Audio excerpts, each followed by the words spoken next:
What's up, everyone? Welcome into Bet, Win, Repeat. I'm your host, Hannah Mears. You can follow my social medias at Mears Hannah. I give a daily Mearsy Minute over on Picks and Parlays as well. So like, subscribe, ring that bell for notifications. But more importantly, download that new Picks and Parlays app available on all mobile device platforms. That way you're getting our content as fast and as fresh as possible right there in the touch of a button. Also, for all of you contest lovers out there right now, Bet, Win, Repeat monthly contest over on our Facebook page. Join the PNP contest page on Facebook. That starts today. You need to get on top of that for the monthly contest starting today. $250 for first place, $150 in second, and $50 for third. Top three spots guaranteed some money. You can't miss out on a monthly contest. Everyone's always wondering where we're still doing them, what's happening. Well, it's over on Facebook, so get involved with our monthly contest starting today. Any questions, message us throughout the show. Lenny's backstage. He can help with all of this. He helps run and control a lot of these contests. So he's got all the information if you have any questions. But if you want that monthly contest, head over to the Picks and Parlays Facebook page. We have an NFL game happening this Thursday, folks. One of the first preseason games of the year. The Jets and the Browns, an exciting matchup for two really cool reasons. The Jets we're going to see on Hard Knocks and get a really good feel of this young team that's making their way through to the division led by old school Aaron Rodgers. So really cool to see what's happening here. I'd love to bring Lenny in and talk about his thoughts on this game because it's getting really close, Lenny. It's almost here. It's right around the corner. I'm so excited that we now will have some NFL to start betting on. But what's really interesting to me about this game is Aaron Rodgers was just talked to. I saw him on Up and Adams, actually, with Kay Adams at training camp, talking about the $35 million pay cut that he took. And his reasoning was, I know if guys are available, whether that's at a trade deadline or preseason, and guys aren't signing with teams, i.e., a guy like Dalvin Cook, for example, he knew it was going to cost money to get them. Aaron Rodgers didn't go to the Jets to just win a couple games, make a playoff game. He's trying to win a Super Bowl. And so he's doing everything he can to put those pieces in place. At this point, he's made enough money in his career. I don't think it's about the money. He wants to win, and that's evident. It's done a lot for guys like Sauce Gardner, Garrett Wilson, all these guys talking about the respect that they have for him and the ability to do that. He's bought in. The Jets are bought in. The Browns are another story. What are your thoughts, just general thoughts, spitballing here about this game on Thursday? I'm on the Jets side, just so you know. I bet the Jets. I'm on that. Probably look at a teaser in the under, something like that. But the Jets side. Everybody's talked about how Aaron Rodgers is going to impact the Jets, but I don't ever hear a lot, and it's hard for me to say as a Lions fan anything nice about Aaron Rodgers, or as I like to call him, Karen. But he is. It's also, you got to look at it at a different point of view. It's a fresh start for him as well. Yeah, so he's never played for another NFL team, so it's a fresh start for him as well. And I think if they can get off to a good start and there's no drama there and they winning solves everything, right? Winning solves everything. We know that. So if they can start off good, that is good for the Jets. But if they have a bad start and have to play from behind the eight ball, so to speak, I think that's gonna hurt them down the long run. But look, the guy came there to win a Super Bowl. Whether money is not a factor, he doesn't seem like that guy. Like, he's not in it for the money. He's in it to win a Super Bowl. And now he might be doing it just out of spite.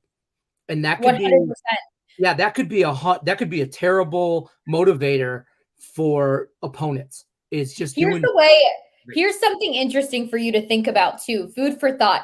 Aaron Rodgers leaving the Packers, there seemed to be a lot of animosity with owners and coaches, and the control Aaron Rodgers seemed like he wanted to have that he didn't have.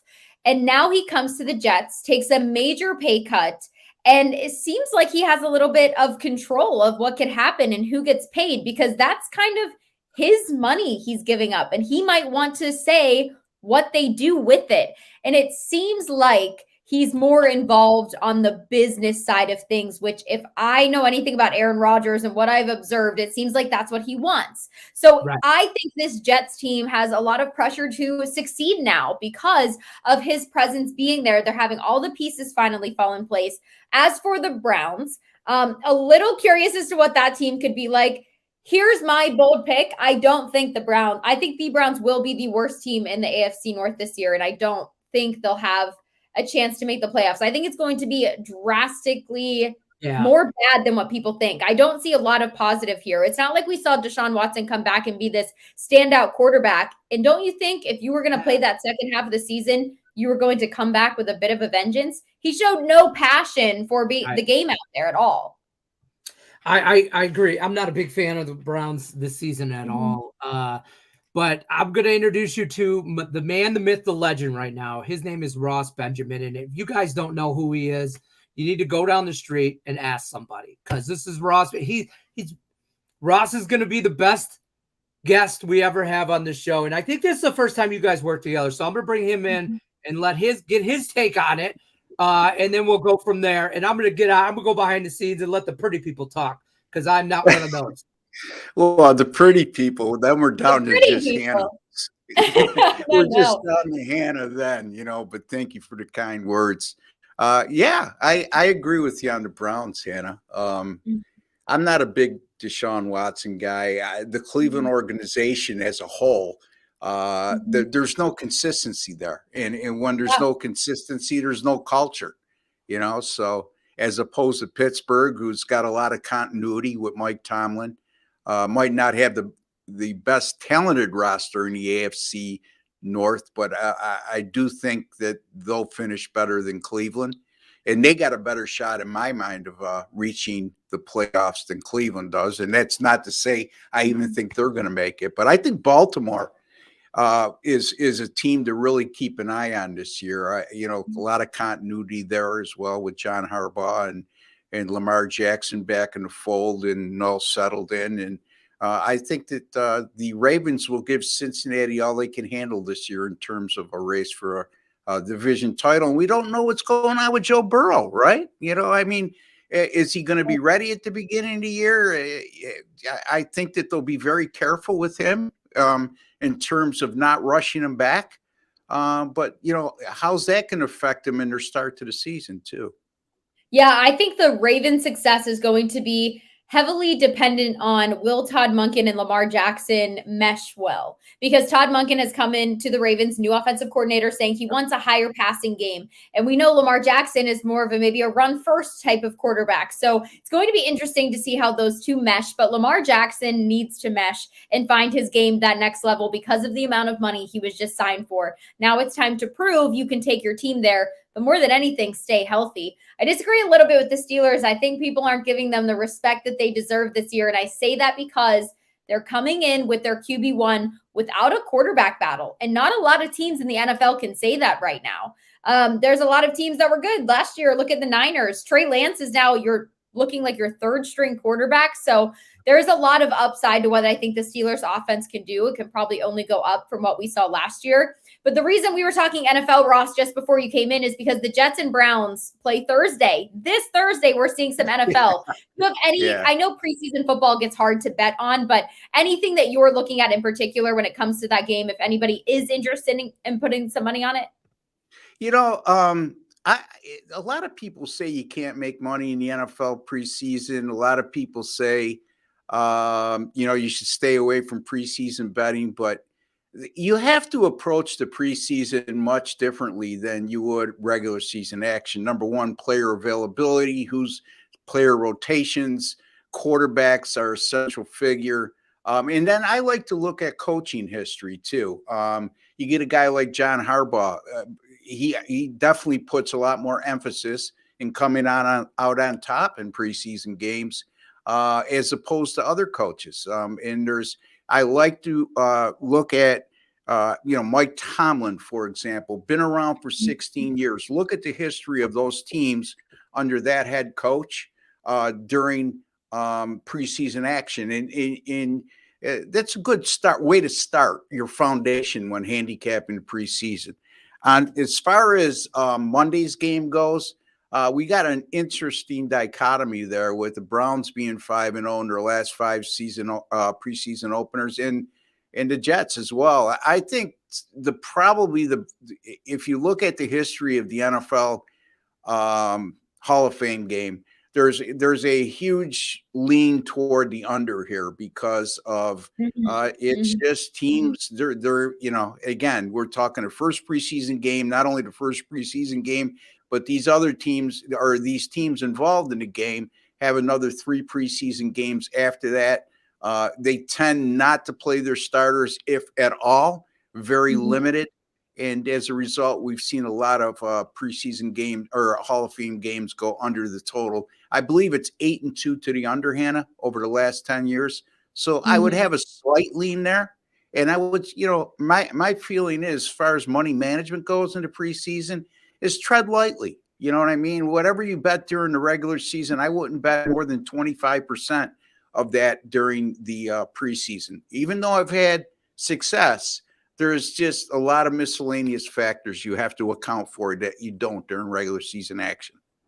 Absolutely. Before we move into baseball trade deadline, there is a question here from one of our viewers saying, do you guys think Garrett Wilson can have a Davante Adams type of season with Aaron Rodgers now in the pocket, say 100 plus receptions, 12 to 1,300 yards? Garrett Wilson last year finished the season with 1,100 receiving yards with basically not knowing who the quarterback was going to be for the Jets week to week. And, the season the Jets had, not great. And I think, in my opinion, I would say yes, if he ends up being Aaron Rodgers' guy. Davante Adams was Aaron Rodgers' guy. He was his go-to guy. They were making every play so that Davante Adams was probably the first option. And in desperate times, Aaron Rodgers was going to him. And because he's a veteran quarterback, I think he's going to have a lot to say with how this offense operates. If Garrett Wilson is the guy that Aaron Rodgers feels very connected to, then I think the sky is absolutely the limit for Garrett Wilson. What are your thoughts? Yeah, I think he's a potential first team All-Pro. Especially like you made a good point. I mean, he had 1,100 yards receiving last year, and look who was throwing to him. It was a bevy of quarterbacks for the Jets, and obviously their number one choice was a complete bust. So yeah, I look for a big year from Garrett Wilson this year, and I can't imagine that being he's on the younger side. So he's still got a lot left in the tank. Davante Adams is still a good receiver, but let's keep things into perspective. At the point of their careers they're in, Garrett Wilson right now is entering his prime, and he's going to be playing with an experienced quarterback. And I just don't see how Aaron Rodgers doesn't adopt him as his number one guy, is what I'm trying to say. Yeah, I think there's a lot that he can learn from him. They had interviews out with him already saying how much he likes Aaron Rodgers, and Aaron Rodgers is making himself very known at the Jets facility and training camp. He's already talked to guys like Sauce Gardner and given them insight on, here's how you stop me from making this throw. That will help you stop other quarterbacks from making X throw. And he doesn't have to do that. Why would you want a guy to make you look bad in practice? But he's trying to make everyone better, not just the offense. That game's on Thursday. Very interested to see what happens. Everyone, keep your eyes on Picks and Parlays. We will have content out and give our best bets for all of that. Ross, MLB trade deadline is probably the biggest thing happening right now, aside from all of the NFL training camp stuff. And Max Scherzer was probably one of the biggest trades that had happened. That's the one that definitely got the baseball world talking. So what were your overall thoughts on this trade of Scherzer going to the Rangers? Well, I think it's a great trade. But having said that, great trade for the Rangers, and being at the point of the career he's at and where the Mets are in the standings, they had higher ambitions and it didn't pan out. And realistically, they don't have a shot for the playoffs, maybe mathematically, but that's about it. I think that bolsters the Rangers. You put him and Nathan Eovaldi at the top of the rotation, that created, and then Martin Perez and the rest of the cast there. My big concern, Hannah, and I've been saying this right along, is I think that Texas has to make some kind of deal to get to bolster their bullpen, because I think their bullpen is absolutely awful. Does that mean that I don't think they'll win a division or make the playoffs? No. But when push comes to shove at postseason time, with the current staff they got in the bullpen right now, I think that's going to be a major downfall for them and could cause them an early exit. Yeah, I think because especially the further you get in when you start talking about playoff implications, teams need deep bullpens, right? You need good hitting to get you there. But then when you get to that postseason, good bullpens typically win out long term. So do you think this was the move that the Rangers needed to sort of maybe make that jump on the Astros? Because both of them sitting at 60 wins, pretty much a really similar season so far. And we know how well the Astros can do postseason. So do you think this was the move that maybe gives them that slight advantage? That's a tough question and a good one at that. Again, Scherzer pitched very well at home this year at Citi Field, and we all know that Citi Field is a pitcher's ballpark. He struggled on the road, and he's getting near the tail end of his career. I don't think that's as impactful a trade when you phrase it that way, in terms of, is this what's going to get him over the hump against Houston, as a lot of people may think. But that's just my personal opinion. And the Astros, to me, are a team that, look, I mean, they've been without Jose Altuve for a long stretch. They were out without their cleanup hitter Alvarez for a long stretch. Framber Valdez, he's been struggling. 9.00 ERA over his last 3 starts. He's a lot better pitcher than what he's shown. I still think Houston is the team to beat there, and I'm not sure. Again, not to be redundant, Hannah, I just think without a better bullpen, Texas is going to have a hard time. You just can't continue to win games 10-6, 10-7, 8-7. No. Right. It's somewhere along the line. Your bullpen has to help you out. In this day and age, starting pitchers aren't asked to go deep into games, and it's a league of specialization, and they're not aligned for that right now.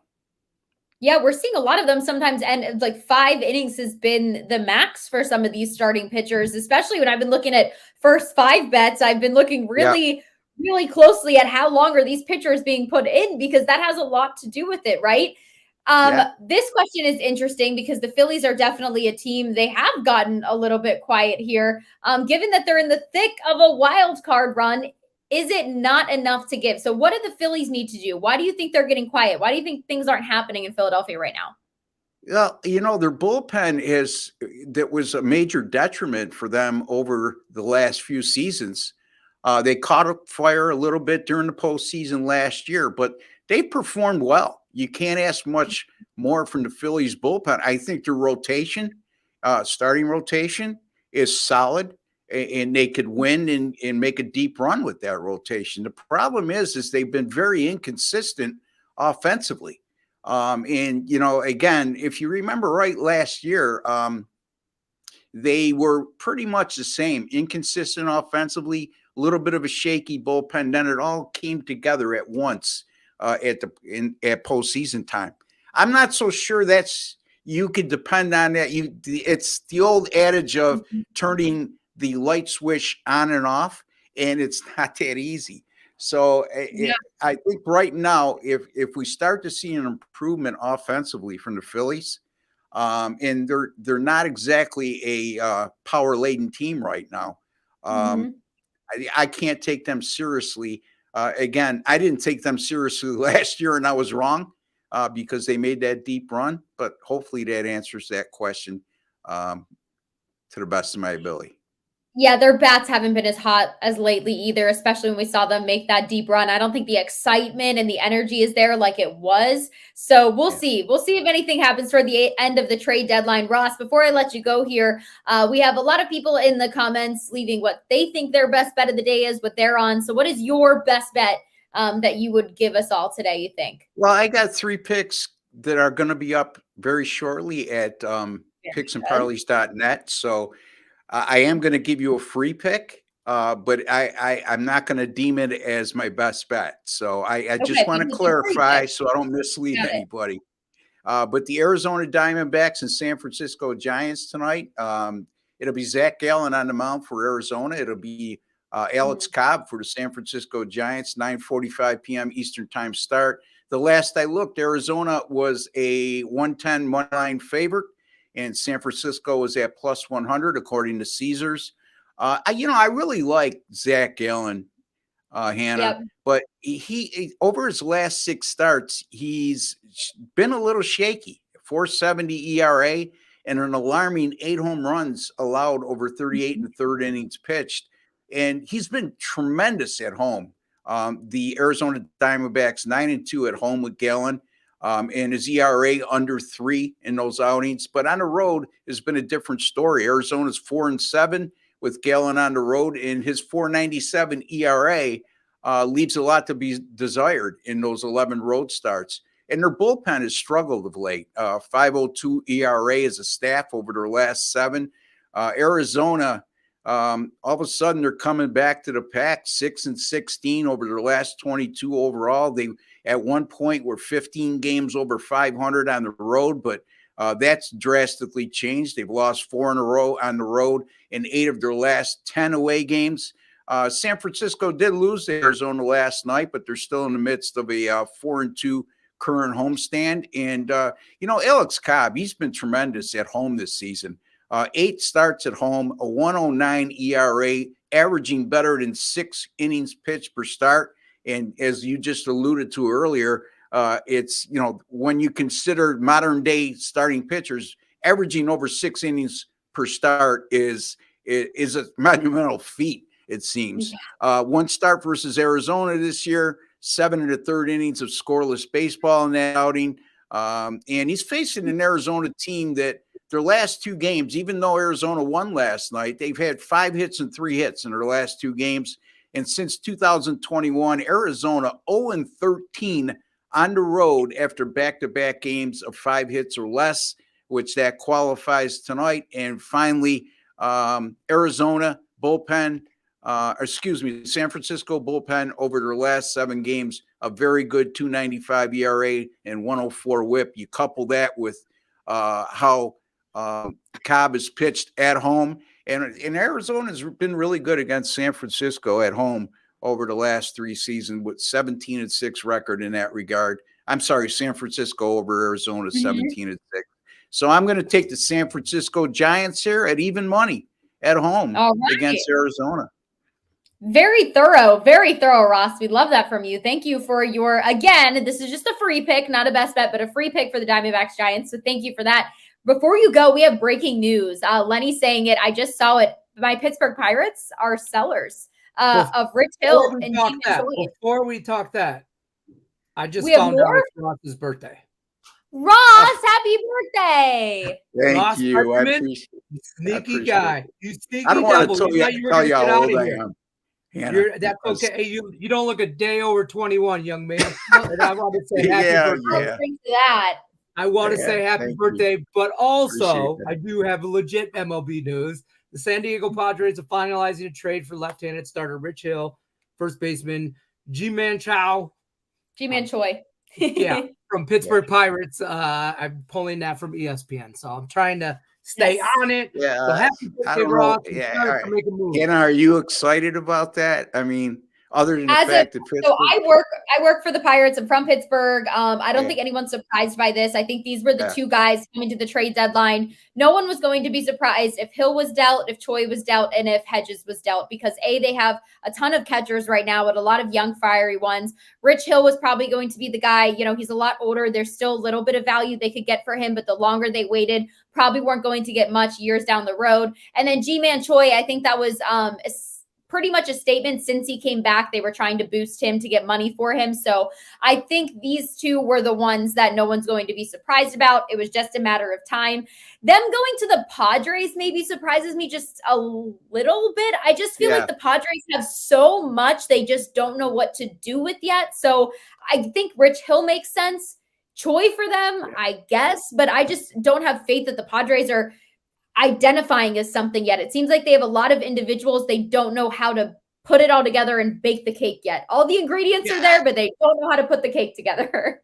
Yeah, I just think there's chemistry lacking there because you look up and down the roster, their batting order and their rotation. This team should be a lot better than what they are, Yes. and they're vastly underachieving.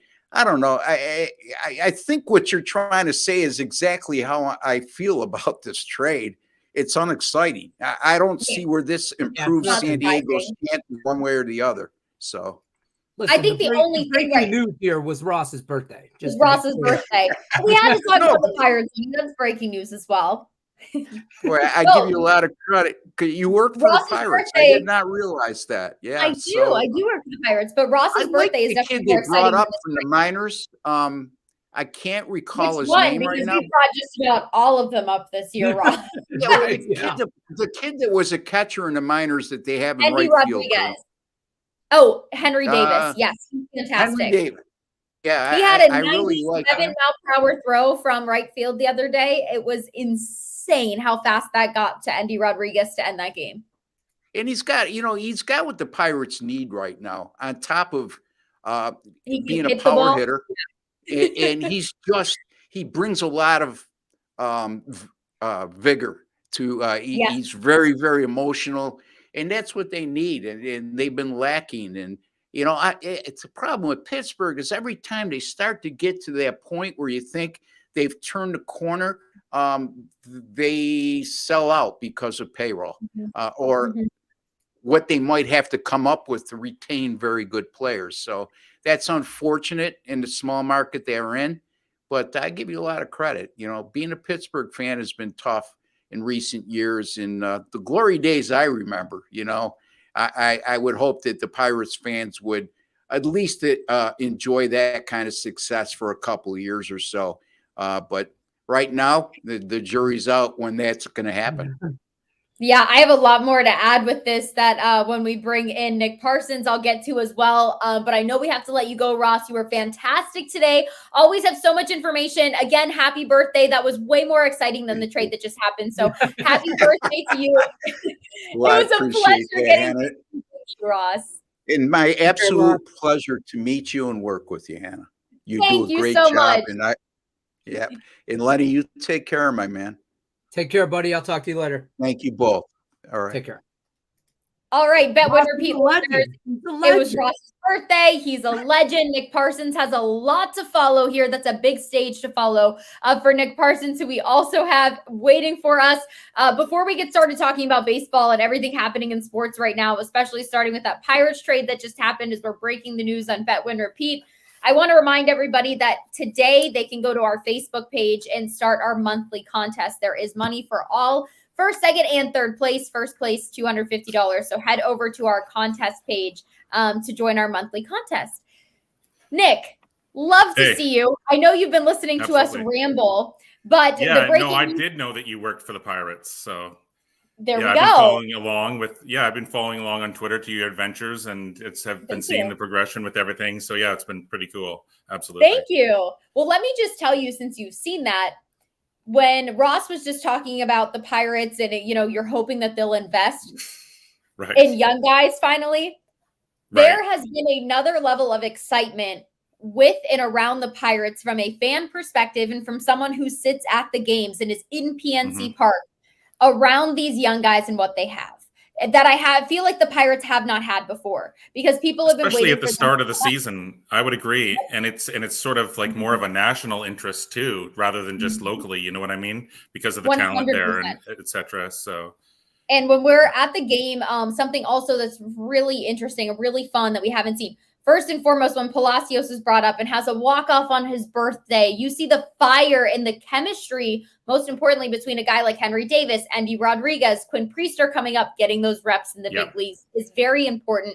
But then you have your closer in David Bednar. He is Pittsburgh born and bred. He's a hometown kid. And when PNC Park the other night to beat the Phillies in the second game of the series, the lights went out in PNC Park as David Bednar exited the bullpen to come onto the field and Renegade started to play. That is what the Steelers do on a big third down play in the third quarter. Gotcha. That's what Renegade is in Pittsburgh. So Pittsburgh is now meshing all together. They have all things Pittsburgh. It's fun. It's exciting. And I think everyone was dreading the trade line because I think you saw a lot of that pressure on Mitch Keller. I think you could see it in his face. Am I going to get dealt? What's going to happen? I finally felt like I was the guy this year. And so I think you're going to see a little bit of ease and relaxation now that we saw the guys we thought were going to get dealt in Rich Hill and G-Man Choi. What are your thoughts? Well, you talk about the chemistry, and you were talking about chemistry with Ross just earlier there, and the lack of chemistry that San Diego has. And so that's immediately when you talk about the Pirates here in this young core, is that how good a team can be just with the chemistry that they have, and that they all trust each other and are working with each other and stuff. And so and then when you compare that to San Diego, and as you pointed out, just the immense talent that it has, but lacking that identity, and it's all about chemistry. If these guys could have whatever it is, one extra player, a different coach, whatever it is to take this team to the next level. I mean, but yeah, Pittsburgh is now competing right there with them almost at this point, just because of that chemistry. So no, I think it's great. And and I'll just echo what Ross said. You've been doing a great, or he wasn't aware of that, but yeah, you have been doing a great job over there for sure. Thank you. Thanks. It's been great. It's great when it's good too, not so much when it's bad, but it's good. All good things. I think it's just been exciting seeing a lot of the young guys. And like you said, identity across all sports is a really important thing right now, especially when we're looking in the NFL at some of these teams that have been dynasties like the Patriots in the past. And then now we have no idea when we look at the Patriots team. We can't even say who they are. We're not really sure if their quarterback is their next big thing. We don't really know if Bill Belichick's the greatest coach anymore. So I think it's just I think identity is overlooked in sports, but it is a thing that if you look at any great team, you can go back generations and name what that identity was. Identity / character, just, look at the Spurs, et cetera, and organizations like that. Then, exactly. Yeah. It's exciting, but there are teams making a lot of moves. I talked about Scherzer earlier being one of the bigger names that was dropped out there. The Mets may be lacking a bit of identity besides the fact that their identity is spending a lot of money and getting little in return. I mean, they were hampered early by injury, and they just could never come back from that, And then, of course, there's issues with the offense as well. But, a few teams like that where Pittsburgh, another big reason behind Pittsburgh's sort of interest this year. It got off to that great start, as you well remember, and then fell off, of course. But that was a big part of this season too, I think, was that really sort of hot start for Pittsburgh. Yeah, absolutely. I mean, I think they probably started off, maybe starting hot was actually a bad thing for them, because then they set these expectations that you kind of knew probably weren't there this year, maybe next year. But this was the year that was supposed to set up next year. I don't think it was ever supposed to be their year. It was building the blocks for next year to be a bang. If next year doesn't go well, then I think there's going to be a lot of concerns raised. Yeah, no doubt. But small steps, right? So you would expect them next year would be, they have playoff hopes for sure. Then next year is what you reckon? Yeah, absolutely. I would say so. And I think there's a lot of teams right now. We had people in the comments talking about the Phillies as well. When it comes to the trade deadline, are there any teams that you're surprised haven't made a major move yet?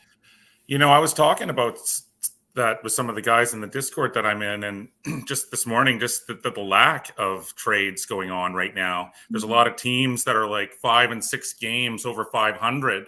They're all in the battle for the wild card race right now. And it seems like they're all just sort of doubling down on what they have. And so I guess what I'm most surprised about is the lack of moves really going on. And this one that Lenny just told us about, as Ross pointed out, it's just sort of an anticlimactic sort of a thing there. Just sort of, It's the one that you probably better for the Pirates. Yeah, you knew was going to happen, but it was just a matter of what time of the day it was going to happen. So I feel like that was the one that was already like queued up. But yeah, other than Scherzer, I feel like nothing crazy is happening. And I feel like the Rangers had to make that kind of move because they're competing with a team like the Astros every single year for that top spot. And they're like, we need to find a way to stay here. So I feel like that's really the only reason that they made that. Right. No, that absolutely that. And that was a lack of chemistry with Scherzer there, and then the injury with sorry, I'm he slipped Verlander at the beginning of the season. There just was no chemistry. They were behind the 8 ball from the beginning of the season. And so he was the workhorse, and the whole situation, he didn't like it and he wanted out of there, And so, I mean, get him out of your league. But yeah, that makes sense for the Rangers for sure to bring him in. As you say, I mean, that's just such a tough division there always with how consistent the Astros are. Yeah, Lenny's saying in here, this is the calm before the storm. I feel like that happens a lot with trade deadlines. Nothing. And then the last 2 hours, that's true. Boom, boom, boom, boom. Rapid fire trades going on. So we'll have to stay tuned for that. But a lot of those teams, like we said, that 500 mark, be exciting to see who's ready to win it now, who's ready to get there now. So it'll definitely be interesting to see that. We talked a little NFL, Nick, before you came on, with Jets and Browns coming in Thursday. What are some of the big storylines you're looking forward to as we move into the NFL season? Well, since it's been changed to just the 3 games, so the NFL preseason has sort of changed for sure for handicappers. There's no question. We knew each week sort of in that 4 weeks what was going to happen. The 3rd week was called the dress rehearsal because the starters played for 3 quarters. But of course, the Hall of Fame game coming up here. What I'm really looking at is when Rodgers goes out and his backup there. Again, slipping my mind just for the moment there. Zach Wilson. Yes, of course. And so he's going to be playing with a chip on his shoulder, you would think, coming into this game. And so he's going to be seeing a majority of the time. The Browns, like last year, their quarterback, he only in his first game, he was suspended last year for the first 9 games. Yeah, but he did play the preseason, right? And he played the first game there. But he only went 1 for 5 on his first series, and then he was out. And so it should probably follow that pattern again this year. Yeah, I would say Zach Wilson, if he gets some minutes against a Browns backup, is going to be the better one to bet on. We talked about betting the under on that, and that just being one of those games that we're going to see. The Hall of Fame game, never super exciting, just there for the presence of it. Yeah, but it's all backups and wannabes to watch long term. You know what? The Browns offense has to be set up by that run game. The Jets' strength on defense is stopping the run, and we're not going to be seeing any starters on that offense. They're going to be testing those backups, and we'll likely see a lot more starters playing in defense even. So, I agree with you of that under there. Absolutely.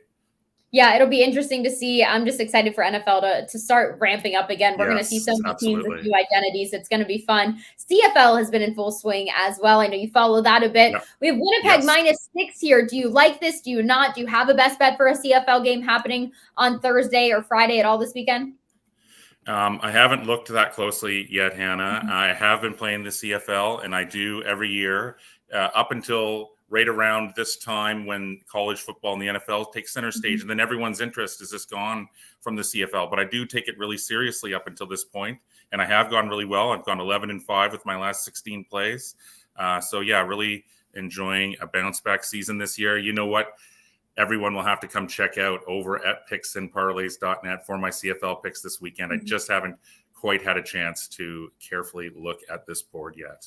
For me, I'm looking at a lot of different things. I gotta check out these lines. I gotta check out what they did against each other in their previous game. I gotta be checking out, some lopsided trends and numbers. So there's a lot of different things I gotta take into account when I'm handicapping these games. Yeah, and the CFL is a little bit trickier, I would say, than the NFL. You have a little less consistency in what a lot of these teams do. You have some hot teams in the beginning who all of a sudden they were losing by 15-20 the next game, and I was like, what the heck is going on? These trends were not consistent at all, especially early on. Do you have any tips and tricks for betting the CFL? Or is it just really paying attention to all that stuff super closely? Yeah, I would say it's more a league where if somebody gets injured, that the backups and the wannabes are just not nearly in the same level of quality of the starters who are basically rejects from the NFL almost, they can't make it in the NFL but are this close. Yeah, that would be my thing. Is just watching the injuries to the starters, because the drop off in talent level is pretty big after that. I know that we're going to have to go to picksandparlays.net to get all of your CFL picks this weekend, but do you have a free pick for us today in regards to maybe the AFC or anything going on that you could share with everyone tuning in? Yeah. So, I mean, as you know, baseball divisional matchups here are really heating up, of course. And they say that divisional matchups are always the most important, that they almost always mean most to the home side. And that would be the case again in Toronto tonight. You have Baltimore in Toronto. I think everyone this year expected Baltimore to do a lot better, but I don't think anyone expected the Orioles to do this good. The Jays were expected probably to do a little bit better. They're in a super tough division here. But I just think that there is value. I'm from Canada. I love the Jays, but I just think that there is value on Baltimore here. I know I usually like standing in front of really hot teams and stuff, but this is sort of different here. Baltimore can further distance itself from Toronto here, really sort of put the pressure on Toronto, which will fall further back of Tampa and Baltimore here. And mainly because, this is Hyun Jin Ryu. He's back playing tonight. But this is his first game, and I know that he did decently with his rehab, etc. But still, he's sort of being thrown to the wolves here with this red-hot Baltimore. He's not seen an Orioles lineup like this. And Kyle Bradish, he's just been as consistent as can be for Baltimore this year. So my free pick, I think this is a great price. As Bob Barker would say, the price is right. I like Baltimore. All right. I love that. I love this division, the AL East as well, because even with the Yankees starting to inch closer again, with Judge being back and the Red Sox are right there, the Blue Jays, the Blue Jays, Red Sox, and Yankees are all 3 to 4 games away from each other, essentially from that third spot there in the AL East. And then you have the Orioles and Rays pulled away a little more, but not completely out of reach if somebody would tend to go on a hot streak. So this division is really, really fun to pay close attention to. So we always appreciate a good pick here in this one. But I agree, the Orioles seem like the team to beat, despite what we saw happening in the beginning of the year. Nick, I always appreciate everyone's insight. You stopping by. Thank you for following along with everything Pittsburgh Pirates happening as well. Thank you to everyone tuning in with Bet, Win, Repeat. And as per the MLB, before you go, Toronto Blue Jays have acquired Paul DeJong. Is that how we say this? And a trade with the St. Louis Cardinals. #next level. More details to come. All right. More to come. Thanks, Hannah. You are very welcome. Well, Thank I'm you, just copy and pasting from ESPN. There's really no more details on this show. Sorry, folks. Yep. No more details at this point, but Lenny's always giving us the breaking headlines, especially since you've all been patiently tuning in with us. We appreciate you for tuning in to Bet, Win, Repeat live Monday through Friday, 1 p.m. Eastern. Head over to picksandparlays.net. If you want what Nick has on CFL this weekend, more of what Ross has as well, promo code MLB will save you 20% off the entire site. That's an absolute steal. And hey, Nick, everyone can participate in our monthly contest starting today over on our Facebook page. $250 to the winner. Just for some fun over on Facebook. Join that as well. Thanks everyone again tuning in to Bet, Win, Repeat. That's Nick Parsons. I'm Hannah Mears. Lenny behind the scenes giving us breaking news today. We appreciate all of his dedication. And thank you all for tuning in to Bet, Win, Repeat.